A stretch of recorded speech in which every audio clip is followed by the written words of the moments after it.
آج میں نماز کے بارے میں بات کروں گی کیونکہ نماز ہی سب سے بڑی دولت ہے ہر مسلمان کی، ہر ایمان والے کی۔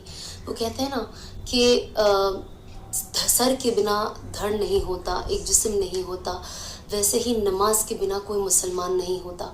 اور نماز ایک واحد کنیکشن ہے آپ کا اللہ سے اپنا رشتہ بہتر کرنے کا، اسے ایک ون سٹیپ اپنے رشتے کو آگے لے کے جانے کا، اللہ کے دل میں بیٹھنے کا۔ بس نماز ہی ایک واحد کنیکشن ہے۔